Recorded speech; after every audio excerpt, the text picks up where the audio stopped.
Back in 1998, I picked up a part-time job working for a small liquor store a few blocks away from my house. I was there Friday, Saturday, and Sunday nights, as I went to college during the rest of the week. Apart from the regulars who would show up for their drinks, lotto tickets, and the kids on the block that would get their fill of hot Cheetos, my job there was pretty easy. But while I could spend hours writing out all the boring nights I had waiting for my clock-off time, I want to focus on an event in particular that has forever left me paranoid.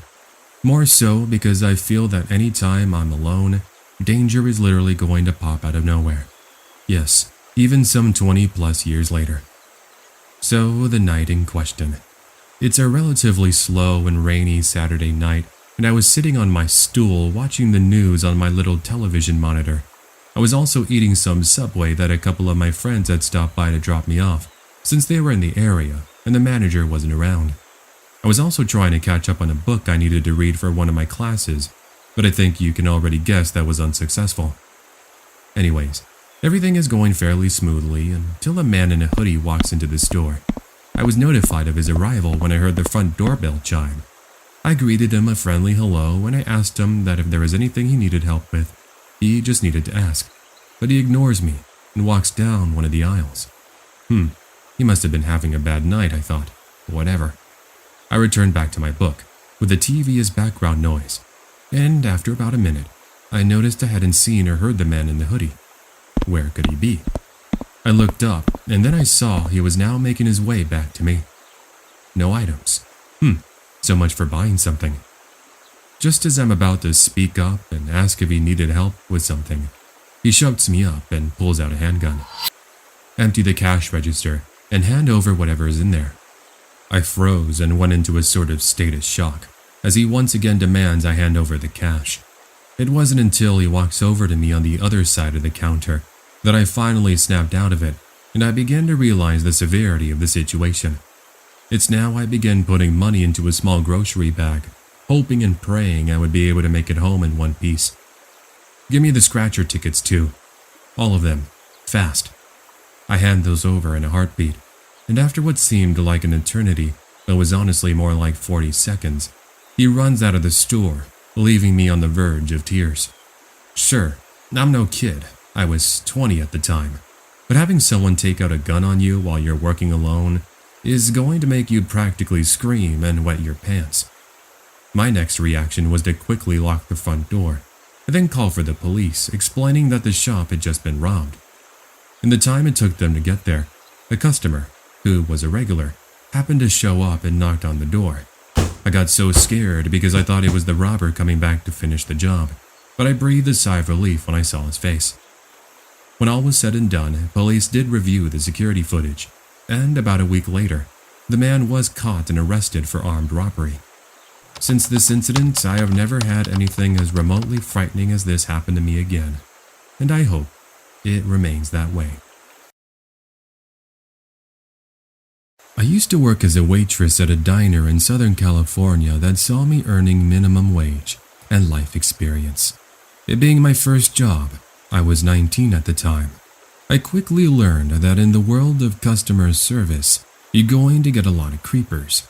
People who I truly believe have nothing better else to do with their lives. I mean, there's innocent conversations and genuine questions that can be seen as something normal.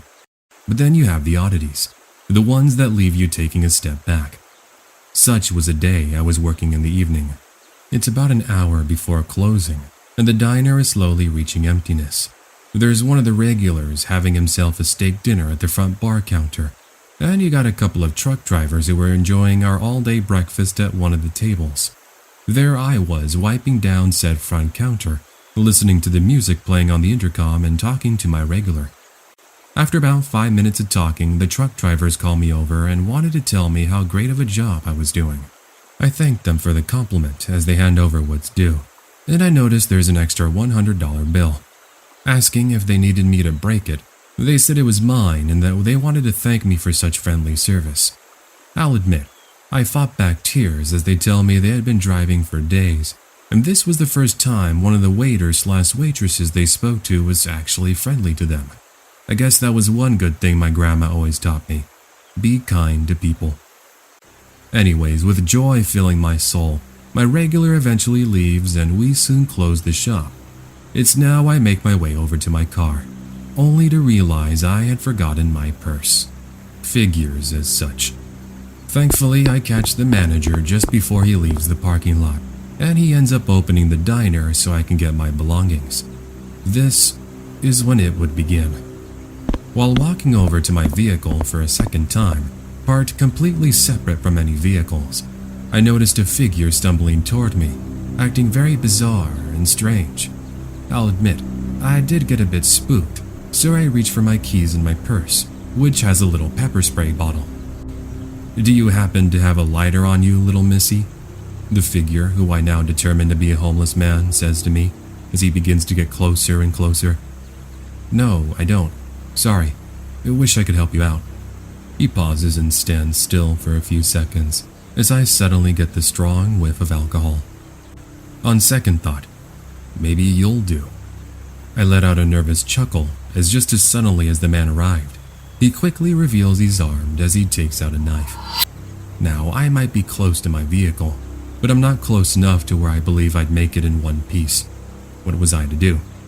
I did start to back up, and I did end up using my pepper spray on the guy, which only caused him to grow angrier. Luckily, I was going to have a little help on my side.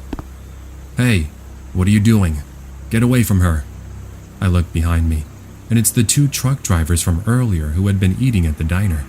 You see, I hadn't realized it, but they had their truck parked all the way on the other side of this parking lot. I had no idea it was there since I had assumed they had already left. Needless to say, the homeless man freaks out as the truck drivers come to my aid. Meanwhile, Creeper drops the knife. When cops do eventually arrive, no less than 5 minutes later, they ended up handcuffing and arresting him. That's not, of course, before they assisted with washing the pepper spray out of his eyes. Served him right for pulling a knife out on me. I was just acting in self-defense.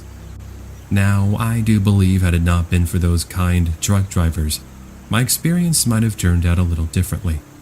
I mean, I'm sure I could have easily have outrun them, but these days you just don't know. I've never seen those truck drivers again, but I do believe fate brought those two into my life for a reason.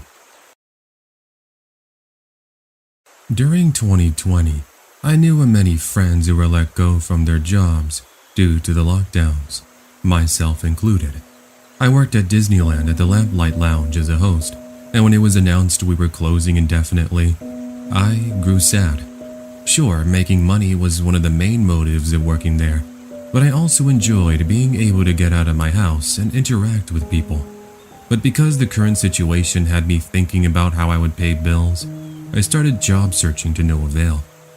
One day I was working on my resume, and one of my friends had mentioned how she was making pretty decent earnings working for food delivery. How I hadn't thought about that, I had no idea. I guess I was just so into trying to get a job similar to what I used to do that I didn't think about delivering food. Although when you think about it, they do share their similarities. Anyways, one thing leads to another and I started working for Grubhub. Pretty easy gig. You worked as much or as little as you wanted. So, as I had nothing else to do, I was pretty much working all day every day I could. How simple. Accept the order, go to the restaurant and pick up the food, and then deliver said food to the location you're given. How bad could it be, right? I mean, you're most likely asking yourself, what's so scary about being a Grubhub delivery driver? Nothing really. It's just the fact you don't know what kind of people you're going to meet at the end of your delivery, which is what makes this story that much more intriguing. Anyways, enough backstory. Let's get into the meat and potatoes. It's a Saturday night and I'm just winding down from my day of delivery. Before I decided to call it, I accepted one more order from McDonald's, which was only about 5 minutes from my current location. So once I grabbed the food, I begin a roughly 10-minute drive to the house in question. Unfortunately, the address I was delivering to was in a pretty sketchy part of LA, where the story takes place, by the way. But what could be the worst that happens? It should just be a quick drop-off, and I'll skedaddle out of there. I remember passing by a home that was covered in yellow police caution tape, and I even saw another home with bullet holes in the walls, which brought chills down my spine. reminding me of the true crime documentaries I binge-watched. Anyways, as I pulled up into the cul-de-sac in question, I saw a group of about 10 males surrounding some lowriders and listening to some music in Spanish. They were anywhere from about 20 to 30 years old, with long white t-shirts, large blue jeans, similar shaved heads, and tattoos over their arms. I also noticed they were drinking beer as there was a large cooler next to them. One thing they did do was a sort of death stare at me and my car, which honestly made me think I was about to get clapped, so to speak. Either way, I ignored them and I finally reached the house. It was pretty old. There was a flickering light on the front porch and a couple of dudes hanging out on their lawn chairs, smoking cigars and laughing. A pet bull that was behind a fence startled me as I approached the men, who told me to leave the food on their little table. Now, I'll admit, I don't like to judge people or locations, but I was really scared for some reason, and I was about to find out why my senses were running wild. Once I dropped off the food and they thanked me, I turned around and started to head to my car. But I noticed two of the men I saw when I turned into the cul-de-sac walk over in our general direction and started yelling and cursing in their drunken states. I wasn't sure if they were speaking to me until the two behind me on the front porch started yelling back and telling them to get lost. It wasn't really my problem, and when I got into my car, I sighed a breath of relief. But what happens next has remained a memory even until today. Once I passed the two drunken guys, I heard a pop, which I determined to be a gunshot. The rest of the group who had been drinking quickly stopped what they were doing, and they began running in the direction I had just come from. I even noticed some of them had pulled out knives and pistols. Needless to say, I can safely assume I had avoided a serious fight and crossfire, which could have seen me get hurt. Anyways, in summary, I stopped delivering food after that night, and luckily I was able to get a job working at a grocery store in the deli section. That is until just a couple of months ago. Disney called me back, and I'm once again working at the Lamplight Lounge, where I haven't had a single problem since.